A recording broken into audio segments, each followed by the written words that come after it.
and welcome to tonight's Undaunted, bringing into the news on top stories. I am Oyi Opala. Let's begin.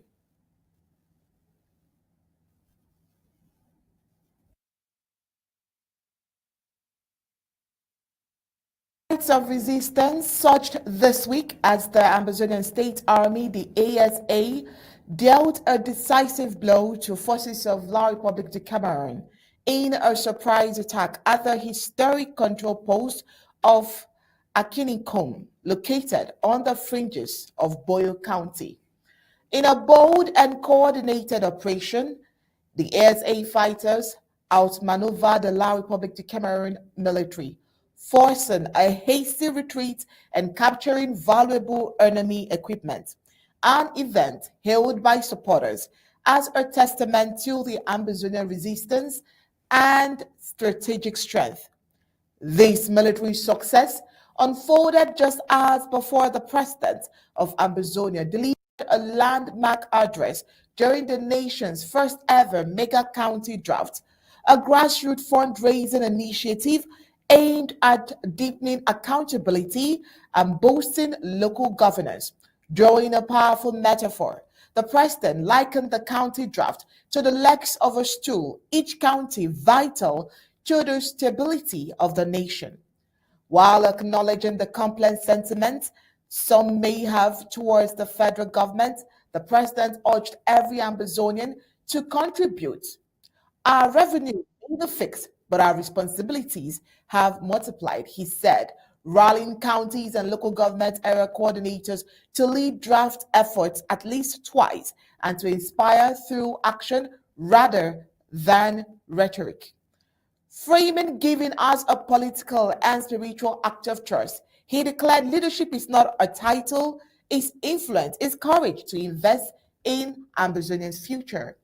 Against the backdrop of victory in Againinkom and diplomatic gains abroad, including the extension of the temporary protected status, the TPS, for Ambazonians in exile from 3 to 18 months, the president issued a rallying cry to the movement's financial warriors to donate consistently and generously to ensure that Ambazonians are free.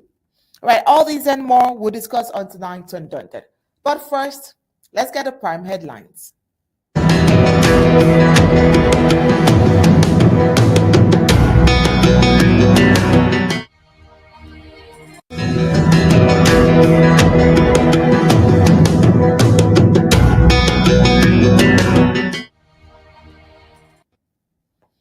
Here are the prime headlines for tonight. Ambazonians are still very steadfast in observing the Monday ghost town, and so bring you the reports from today, the 9th of June 2025. The Ambazonian State Army have challenged the La Republic de Cameroun Army at the Colonial control post of Againinkom. Also tonight, we'll take a look at the president's address, Ambazonians, in their Saturday's historic mega county draft event. Also tonight, hundreds of Ambazonians have been brutally displaced from their communities following a wave of mob attacks and arson. Still on this report, we have a red tornado devastating Nkambe schools ahead of crucial exams. Meanwhile, all the Africans see in Botswana is to slash diamond productions by 16% amid falling global demand, while Trump sends federal forces to Los Angeles amid immigration protests. Now let's get the news in full briefings.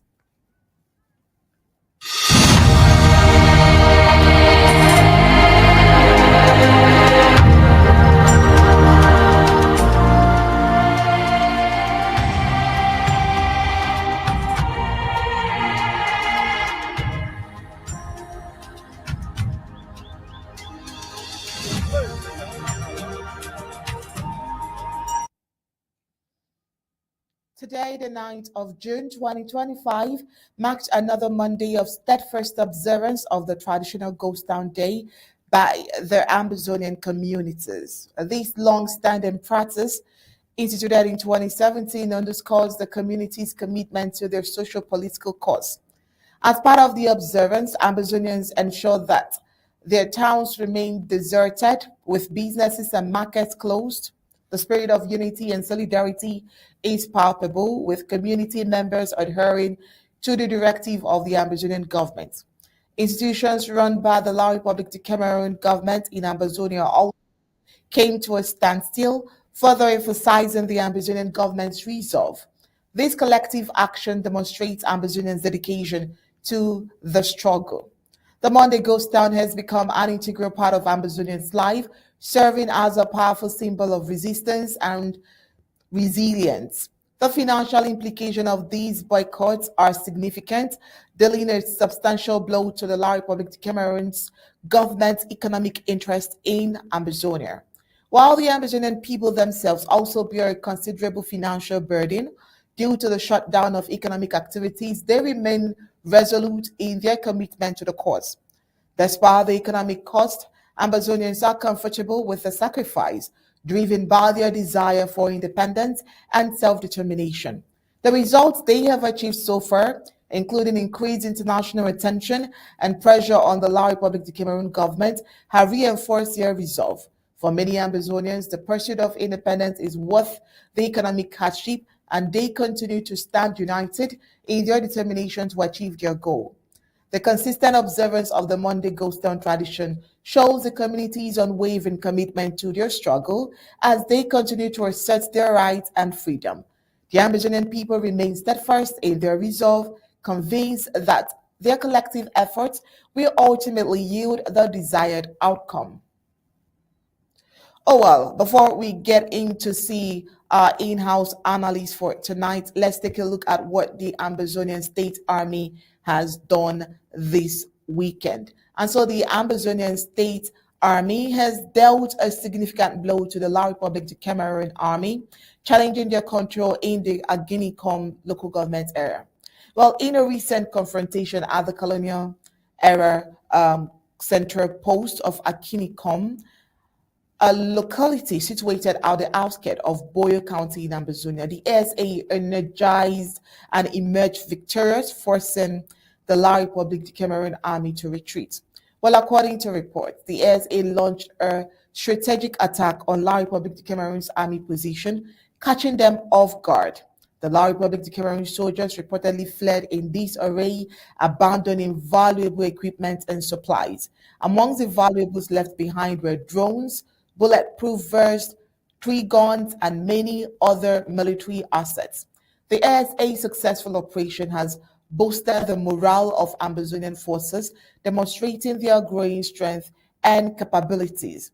The La Republic of Cameroon's army inability to match the military strength of Ambazonian State Army had no other option but to flee after sustaining a fierce fire exchange for 4 days. The prolonged battle showcased their SA's determination and firepower, ultimately leading to La Republic of Cameroon's withdrawal. This latest defeat is another setback for La Republic of Cameroon army in their efforts to assert control over Ambazonia. The ASA continued success have raised questions about the La Republic of Cameroon's army strategy and effectiveness in Ambazonia. The ASA's victory at Againinkom is a testament to their determination and resolve to protect their territory and the people.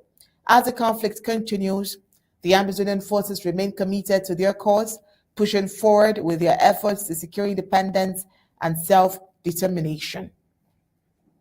All right, tonight we have our in-house analyst, a legal mind, authority in this field when it comes to the freedom and fight for Ambazonia, Barrister Team Mbeseha, who is here to join in this conversation, throwing his weight and thoughts towards some of the reports that we have here tonight. Barrister Mbeseha, are you there? Right here. Yes, I Okay. think you are asking me to analyze at least 2 points. The Yes, but first for is the. some reasons I can't see you. You don't see me, I'm right here. And I see you. okay, Do you see me? Okay, so I see that the technical crew are trying to work on that. But since I Okay. can hear you, you can go ahead. I was saying that you are requesting me analysis on 2 points. First point is down, and point is military Timboyo. On ghost, I just wish to remind ourselves that ghost towns lockdowns are the most important tool to fight. Lose anything by respecting ghost towns. Preserve our identity, we preserve our tradition. They hate the enemy in their economy. No, they hate them very morally. They feel the pain that the majority of people, if not all, Ambazonians are able to obey instructions, obey these civil instructions. Reminds them aloud that they've lost fear, control of the whole Ambazonian. What they call them do it to end of cost. Because they've lost control of it. And again, we commit it is Conde. Converse. Go to your bed, nothing. Your house with your family, you lose nothing. But you promote something as far as the revolution is concerned.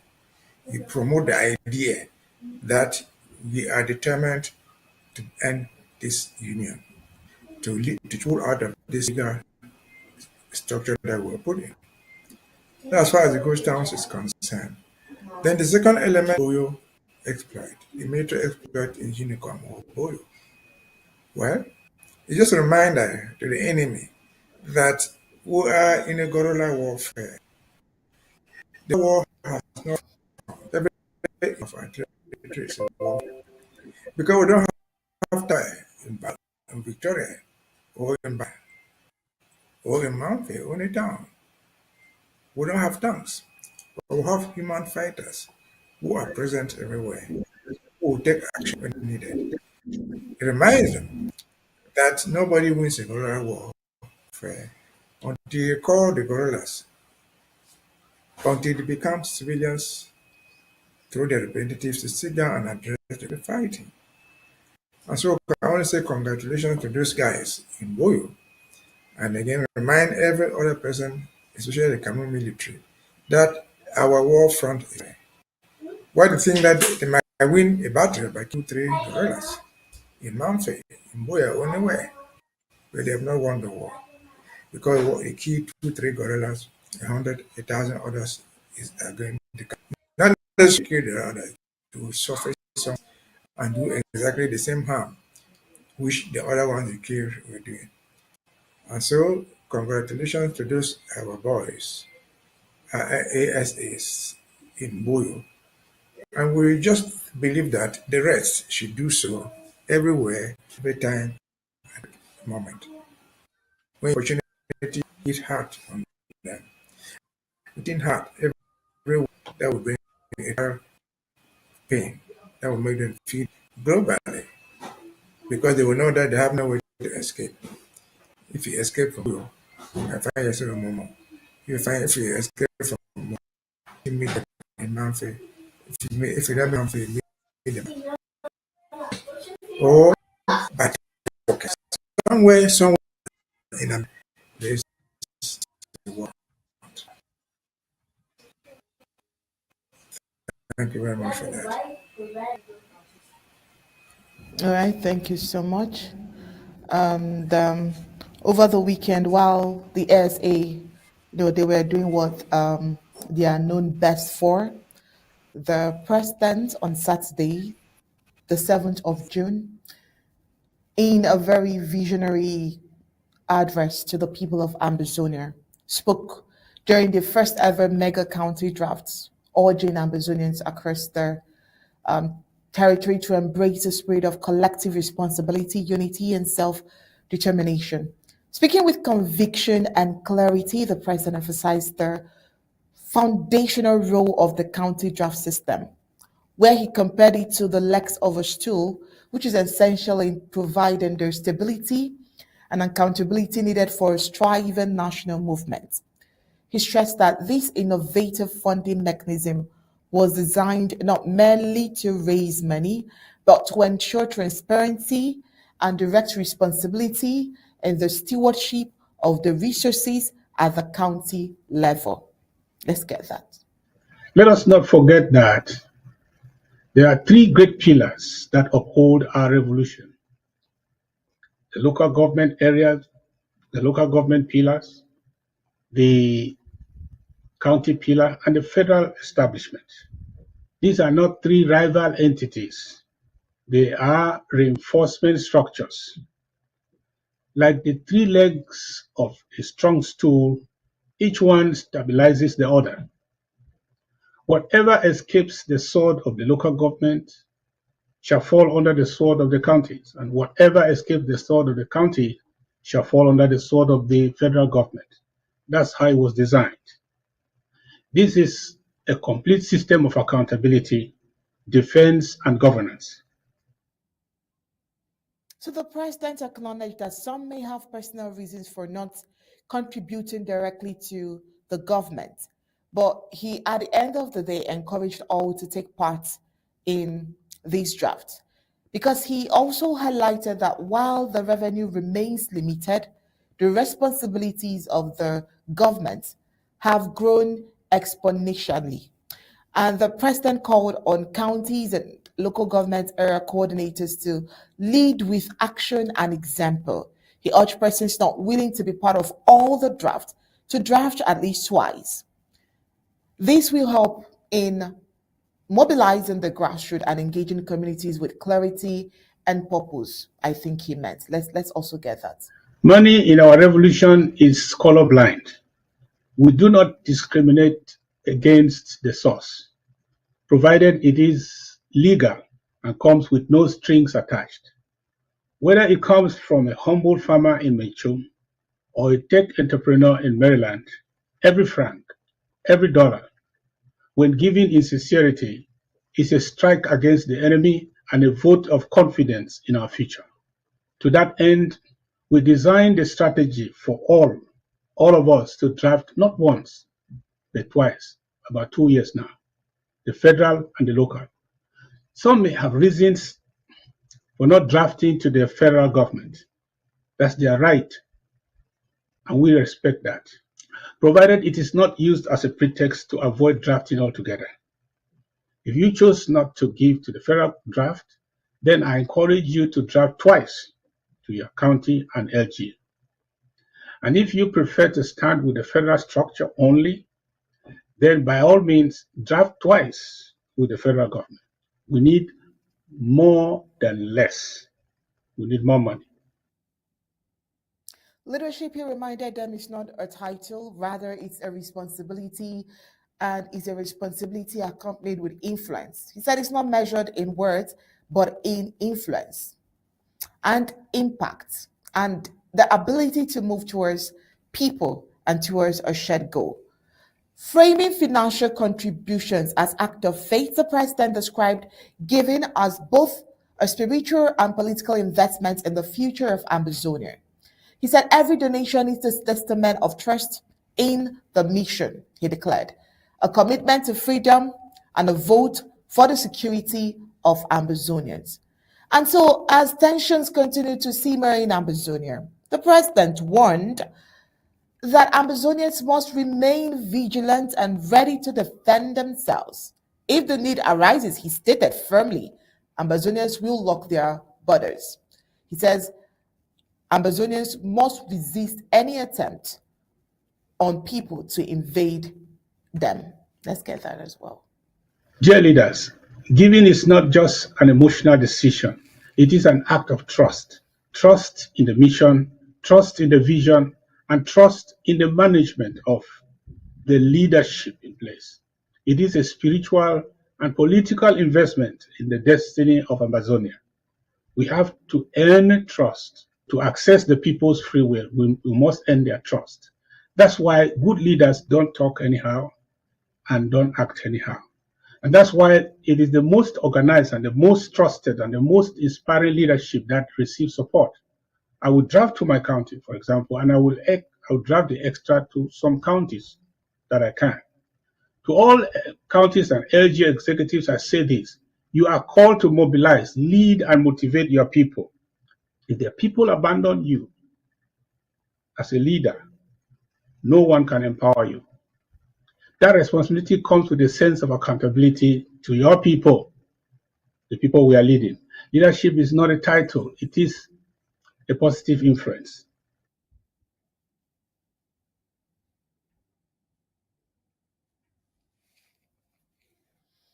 About turning to internal affairs, he was candid in his critique. He says we must end the extortion, the unauthorized raids, the senseless killings. These acts do not represent who Ambazonians are. He said Ambazonians are to defend the people, and the government must first fund and professionalize the security forces.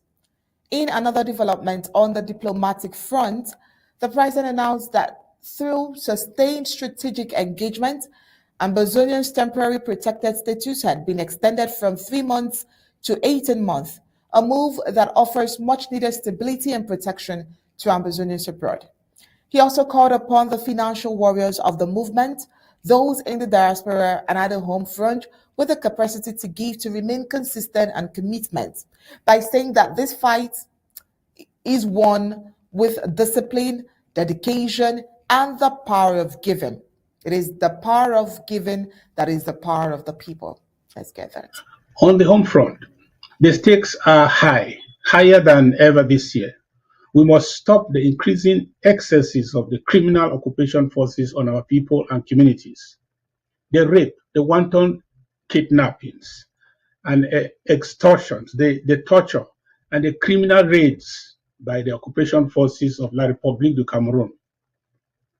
We must be ready also to resist all attempts to impose their political agenda on our people through manipulation, intimidation, or corrupt elections. And if the need arises this year, we must be prepared to close our borders with La République du Cameroun. Our survival depends on our preparedness, and preparedness begins with financial firepower. If we are going to defend our communities, we must fund our security. If we are going to protect our people, we must equip those who are on the front lines. Well, in closing, the president offered a resounding message of hope and shared purpose. He said Ambazonians are winning, and he said victory is within Ambazonians' reach, but it demands continued sacrifice. And he encouraged all to march county by county, LGA by LGA, until Ambazonians reach Boyer. As the address concluded, the message was clear. The road to freedom is paved with collective action, accountability, and unshakable belief in the destiny of Ambazonia. Barrister Mbeseha, you were here on Saturday as part of the analyst for this week of that you were part of the count, the draft as well. This address will try to highlight some of the significant, areas he mentioned, but I'm sure that there are other areas that you would want to emphasize on. He also categorically, I love the point where he was trying to let the people know that the needs for the people has grown, but yet the revenue remains constant. I love how plain he is when he needs to say things and how clear he says these things as well. Also emphasizing on the strategic moves and strategic engagements and letters that Amazonian government would have had to do for the TPS to be extended from 3 months to 18 months, and for them to know that he's working. Most strategically as well, was talking about closing of the border. He did say that if the need arises, the borders of Ambazonia and La Republic to Cameroun would be closed. Would you want to join conversations on this, or would you want to pinpoint or highlight other areas that you'd want us to also take a look at this evening?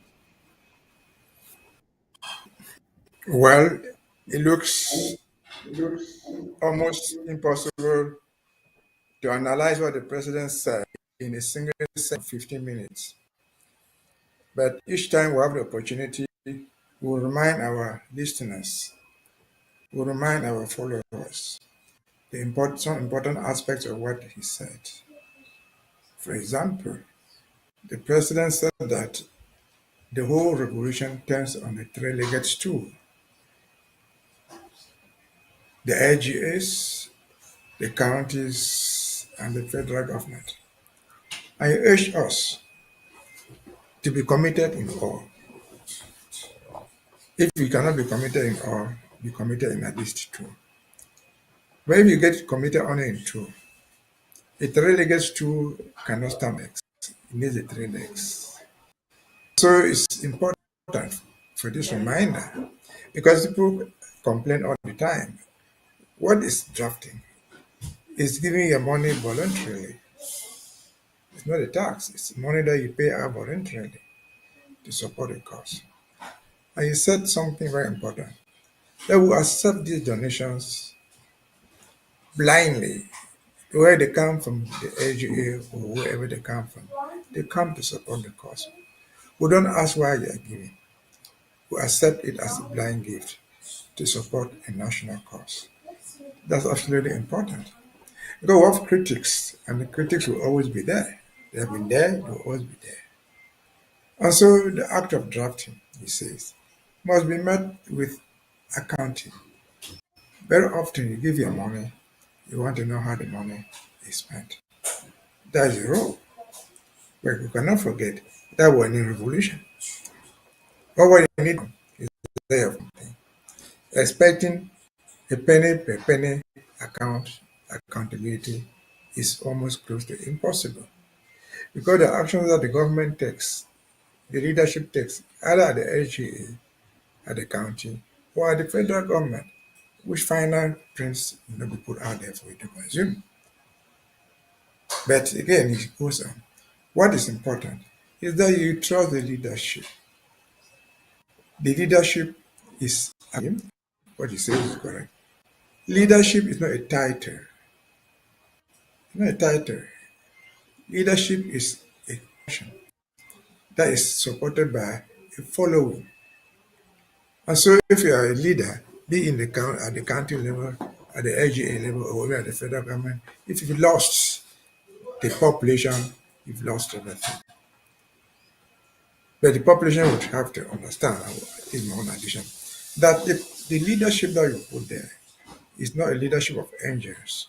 It's a leadership of human beings who probably make mistakes like any other human being.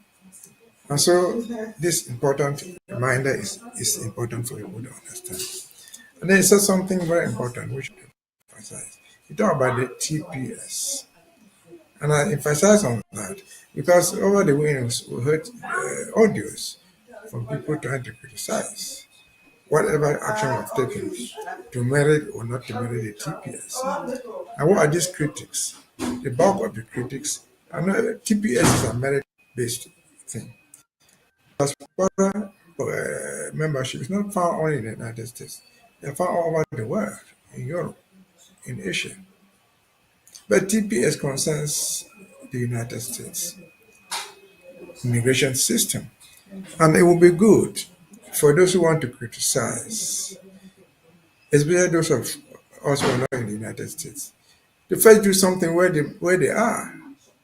And I would like to quote this particular instance. Go ahead and audio from a certain Mr. Paul Nilo. Paul Nilo is supposed to be one of us. Yes. But he was talking from Germany. The first question Mr. Paul behind and she answer is, what I sit down in Germany for the people who are there, for our diaspora population to witness. Criticism alone is not enough. Criticism must be supported by your own action. Do something to counter what you are trying to criticize. This was not free. it is being done, whatever thing we've done, it costs money to go to Congress.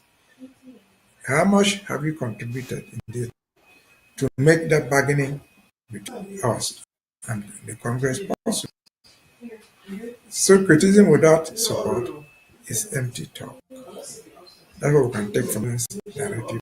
And more opportunities to analyze what as time goes on. Over to you. So much, Barrister Mbeseha. Meanwhile, while the president is trying to gather the people together and make funds and get all the funds needed, the people, Ambazonians in Ndikeni Meki, are going through a whole lot.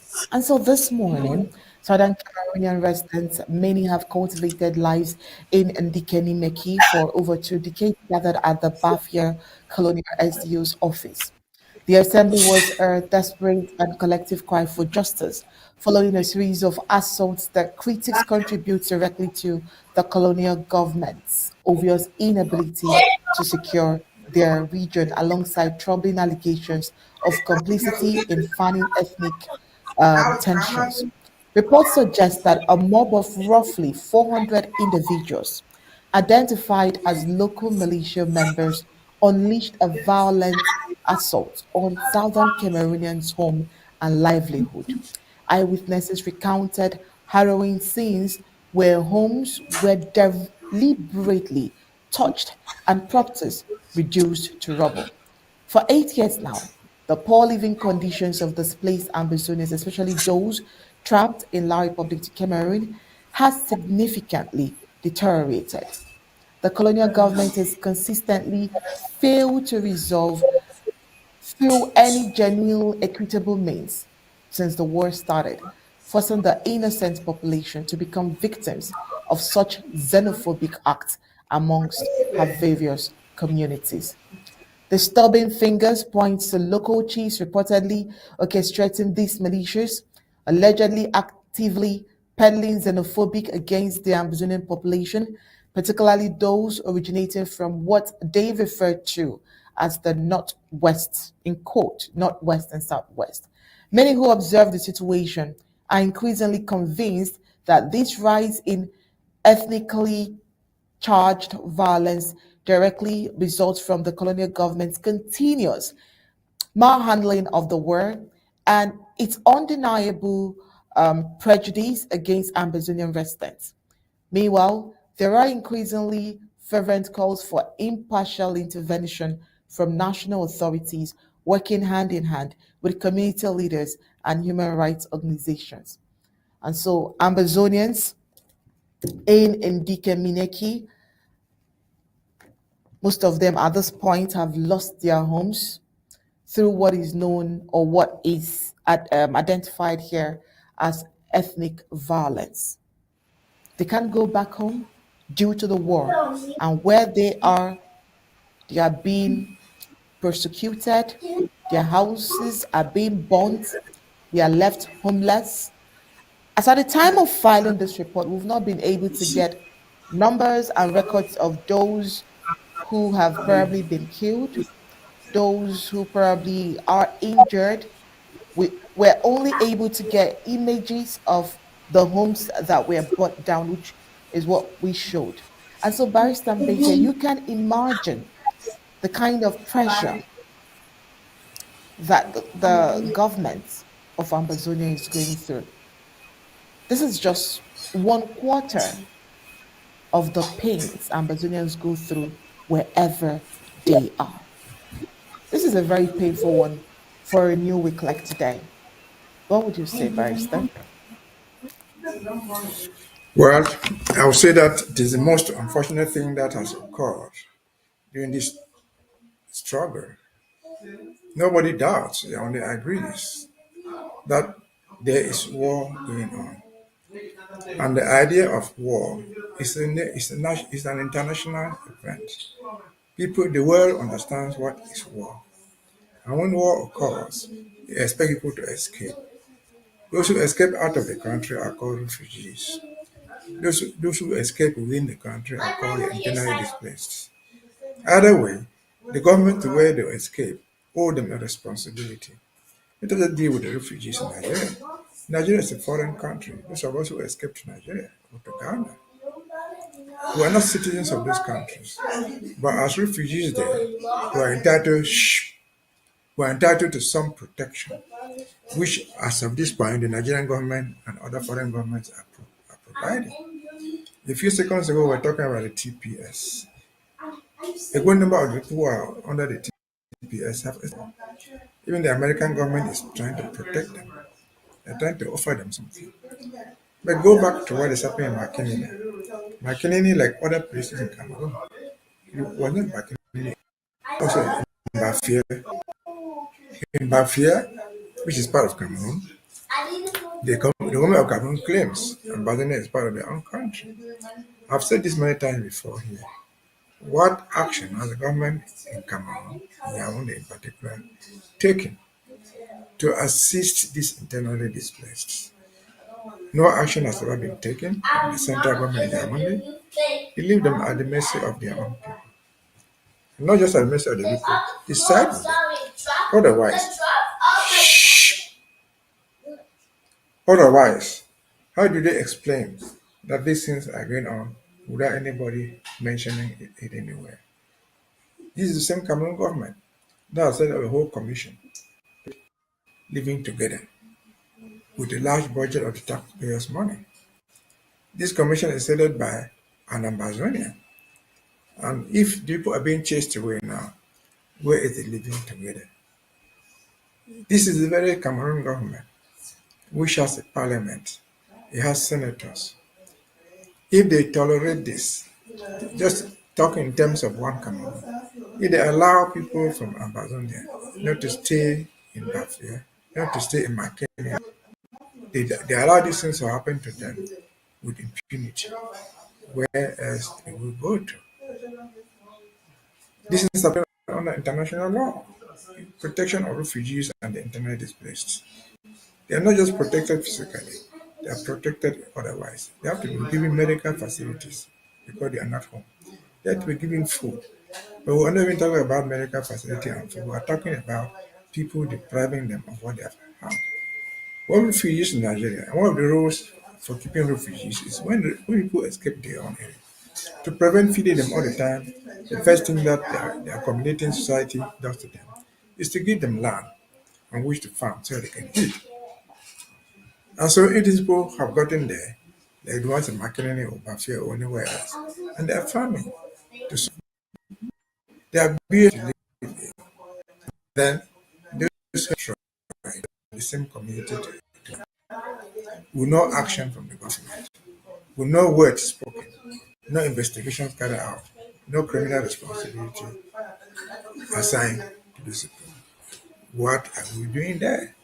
Can anybody honestly say that this is a country to which we belong? If we did that, for example, when Roman in Bamenda, when Bamenda came out in Kumba, and vice versa, shall our people go free?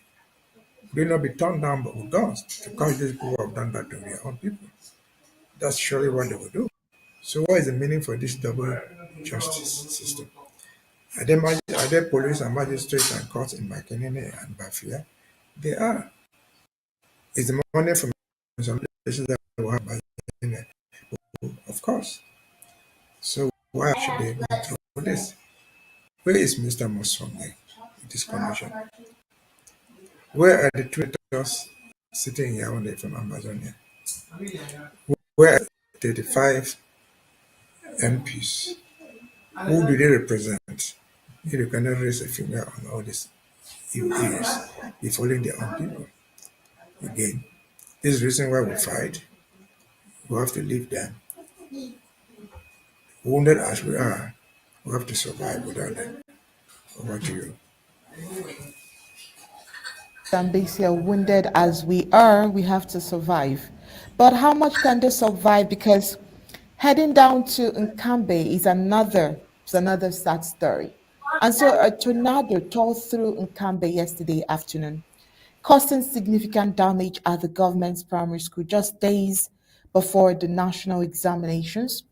While no injuries were reported at the time of filing this report, the unprecedented nature of the storm has left residents bewildered and many worried about exam logistics and disaster preparedness in that area. Now, take a look at the picture. Now, in Nkambe, Dongan Manchun County of the Savannah Zone, an unusual wild storm described by locals as unprecedented swept through the village yesterday, Sunday, the 8th of June 2025. The twister struck Government Primary School GPS Group 2 late Sunday afternoon, leaving a trail of devastation. This, according to residents, was particularly notable as there was no rain nor any forecast. The tornado completely destroyed 6 blocks of classrooms and offices, tearing off corrugated sheets and scattering debris across the premises. The school had been designated as a key hosting center for this year's first school leaving certificate examination. Fortunately, the incident occurred on a Sunday during the third term holiday period, which helped prevent potential mass casualties. An Nkambe resident described the winds as incredibly strong and violent, stating that they had never experienced such in the area. The destruction, however, has cast a shadow over the upcoming first school leaving certificate exams. The 6 devastated blocks were specifically prepared to welcome approximately 312 pupils scheduled to sit for their examination starting tomorrow, Tuesday, June 10th. This situation has created an urgent need to identify an alternative, suitable venue to ensure the exams proceed without disruption. Meanwhile, authorities, in collaboration with the Colonial Ministry of Basic Education, claims to be currently working to address this logistical challenge. Where is Mbeseha? Does this look strange? Does it look staged? While I can use the word strange and staged in the same sentence is because this same building that we can use the word almost collapsed was designed to accommodate 312 children. What happened if, or what would have happened, what would the word say if it happened on the day of the examination, which is supposed to be tomorrow? Be another disaster?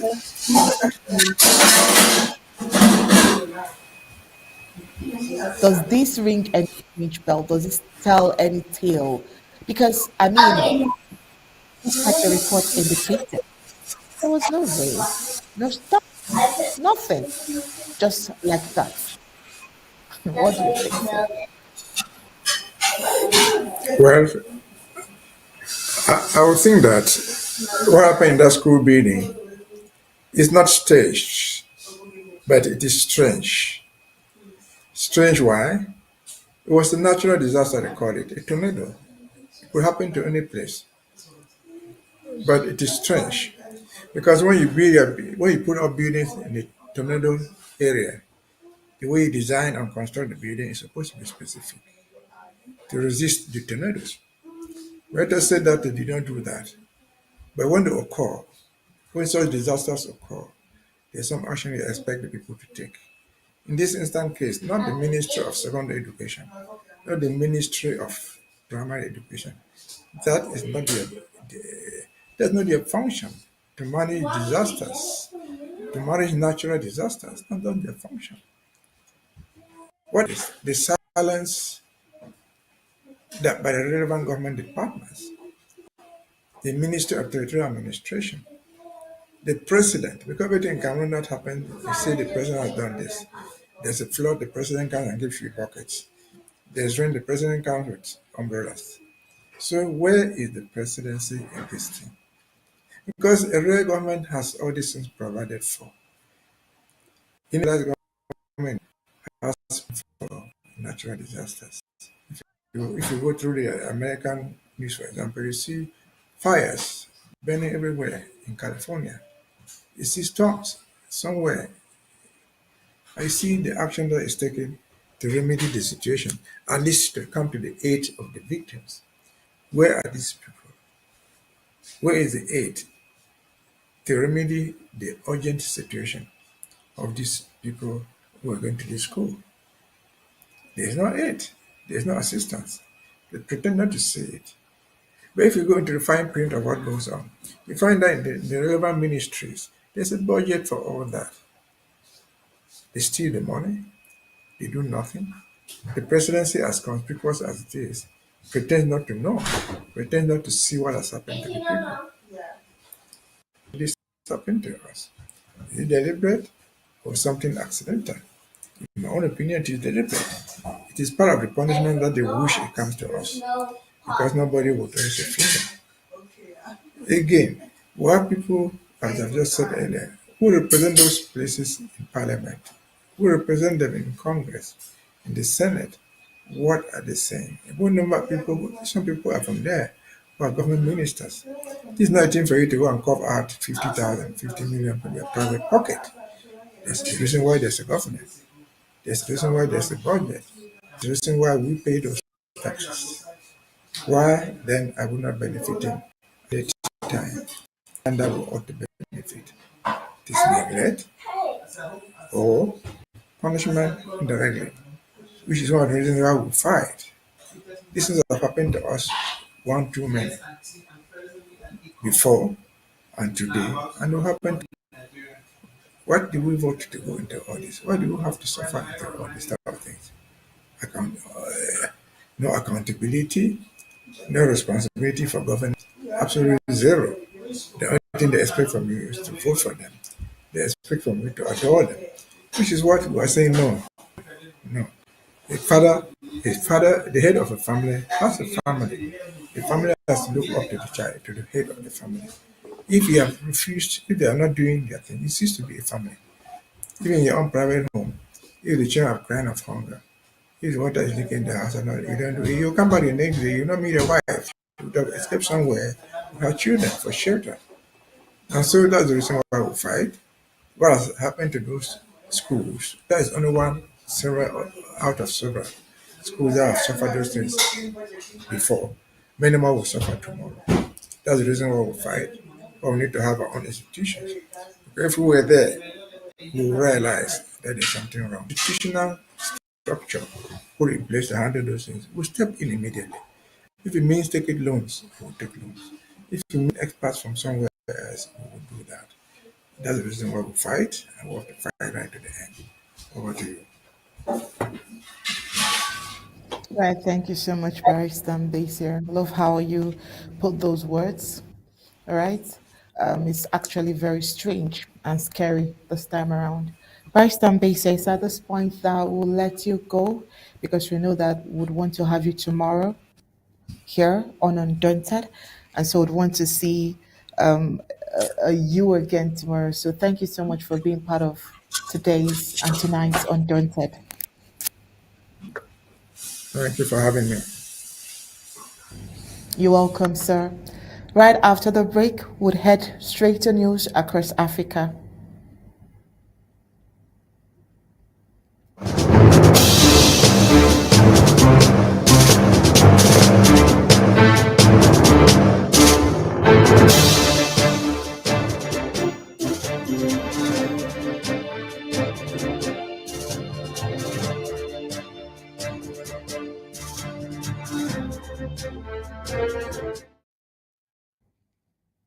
Botswana, one of the world's top diamond producers, has announced a significant reduction in its diamond output for 2025, cutting production by 16% compared to last year.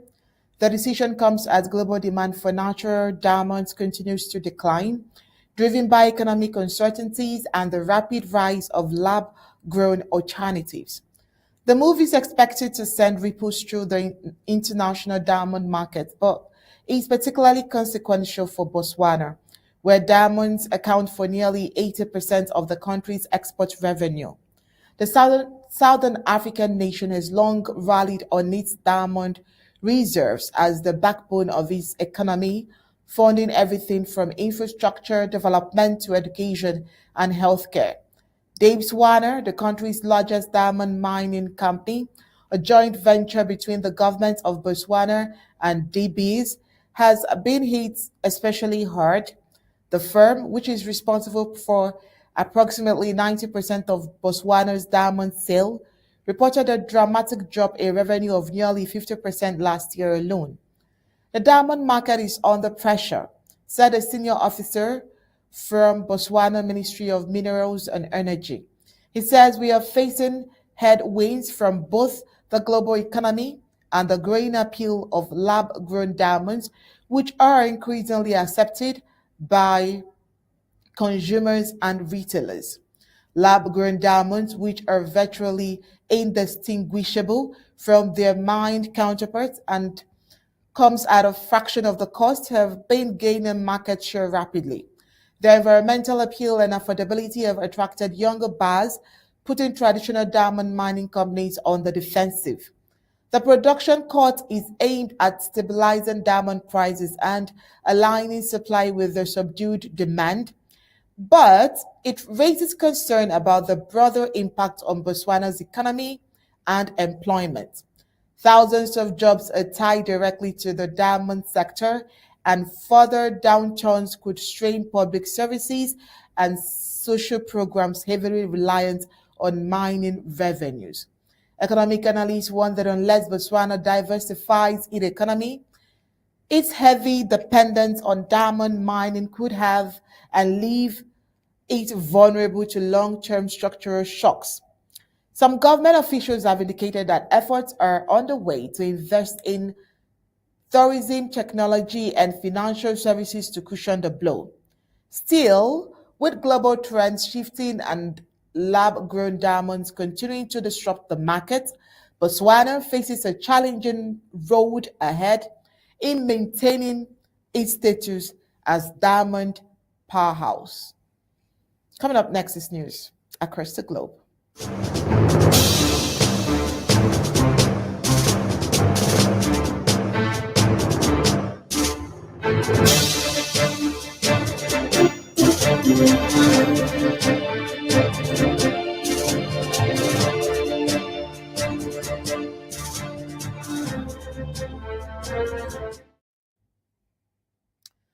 Well, on the campaign trail last year, President Donald Trump was unequivocal in his promise law and order would be the cornerstone of his leadership, and he would use every federal power available to suppress what he described as left wing lawlessness in American cities. This past weekend, events in Los Angeles offered him a high profile opportunity to make good on their pledge and to reignite a political narrative he believes works in his favor. On Saturday night, protests erupted in downtown Los Angeles in response to recent federal immigration and customs enforcement operation, which reportedly involved aggressive tactics in detaining undocumented immigrants. The protest, which began peacefully, escalated when a subset of demonstrators clashed with law enforcement, despite the Los Angeles Police Department characterizing the overall demonstration as largely peaceful and asserting that local authorities were equipped to maintain order. The Trump administration saw things differently. Homeland Security officials stated that several ICE agents had been injured by protesters, citing instances of projectiles being thrown and federal vehicles being vandalized. Federal authorities argued that the LAPD's response was delayed and inadequate, prompting intervention at the federal level. Well, on Sunday, National Guard troops and federal agents were deployed to assist in protecting federal buildings and supporting the ICE personnel. The image of soldiers in fatigue stationed outside the Edward Robel Federal Building, a major federal complex in downtown Los Angeles, was jarring from many Angelians and symbolically powerful for Trump's campaign. The president wasted no time in capitalizing on the moment. Speaking at a rally in Arizona on Sunday night, Trump declared, "What's happening in Los Angeles is exactly what I warned about. Democrats-run cities are out of control. We will not let our brave ICE agents be attacked by lawless mobs. Trump's move echoes similar intervention during his presidency in 2020, when he sent federal forces in Portland, Oregon, and other cities during the Black Lives Matter protests. Then as now, critics accuse him of using federal power not to restore order, but to inflame tensions and create campaign footages for his base. But he won them, you would say. California Governor Gavin Newsom and Los Angeles Mayor Karen Bass both pushed back strongly against the federal presence. In a joint statement, they asserted that the deployment was unnecessary and provocative, and emphasized that local law enforcement was fully capable of addressing unrest without outside interference. This is a political stunt dressed up as a security measure. This was what Mayor Bass said in a press conference. He said it risks making the situation more dangerous and not even safer. But anyways, for Trump, the optics of federal agents confronting left-leaning protesters in a deep blue state serves multiple purposes. It reinforces his law and other credentials amongst conservative voters, underscores his long-running feud with California leaders, and shifts public attention towards immigration, a core issue in his political brand. On the other hand, strategists close to Trump's campaign suggest that this is not just about Los Angeles or even the ICE, it's about drawing a stark contrast between Trump's vision of America, one where federal authority steps in decisively, and what he portrays as democratic permissiveness and chaos. This plays into Trump's 2024 narrative, where he said against political analyst Mario Ramirez, if you can remember, where he said he wants to tell voters that only he can restore order, especially in cities that he argues have been abandoned by their democratic leadership. Is he giving that order?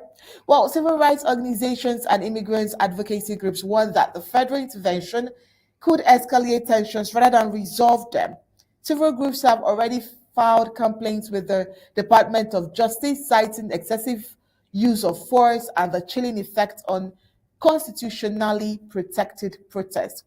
This is not law enforcement, it is political theater, said Alicia Estrada, who is the director of the California Immigrant Justice Alliance. The people who were protesting were demanding accountability and human treatment of immigrants. Now they are being met with military gear and federal intimidation.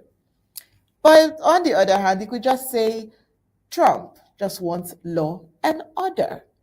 Meanwhile, let's head into Iran. Iran has reportedly ordered thousands of tons of ammonium perchlorate, a key ingredient in solid rocket propellant used for ballistic missiles. They purchased that from China. And in a move seen as part of Tehran's broader efforts to rebuild its missile capabilities, the shipment, expected to arrive in the coming months, could potentially fuel up to 800 missiles, according to sources familiar with the matter.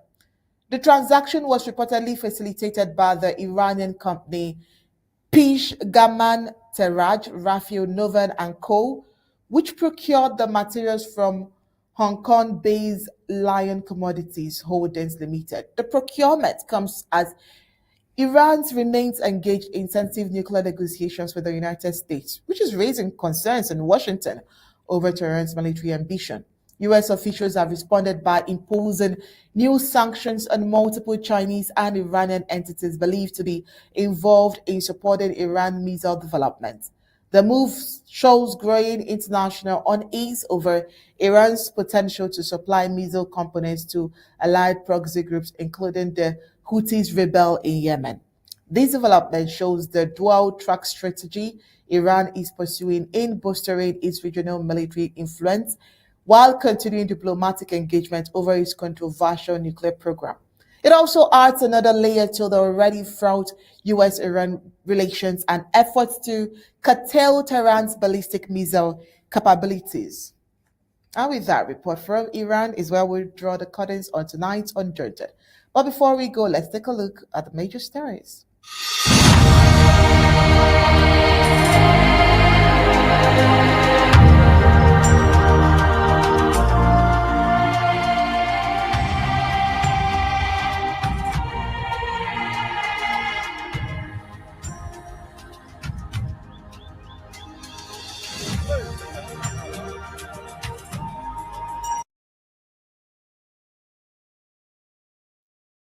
Tonight on Undaunted, we told you that Ambazonians are still steadfast on the Monday ghost town. Also tonight, Ambazonian State Army have challenged the La Republic of Cameroun Army at the Colonial control post of Againinkom. Tonight, we analyze President's speech on the historic mega county draft event of Saturday. We told you tonight that hundreds of Ambazonians have been brutally displaced from their communities in a wave of bomb attacks. Also, in Nkambe, a rare tornado devastates a school ahead of crucial exams. On the African scene, we told you that Botswana is to slash diamonds production by 16% amid failing global demands. And on the global scene, Trump has sent federal forces to Los Angeles amid immigration protests. That's it for tonight on Undaunted, bringing into the news on church stories. On behalf of our in-house analyst, barrister team based here and a team of technicians, all behind tonight's successful production, is good night and God bless.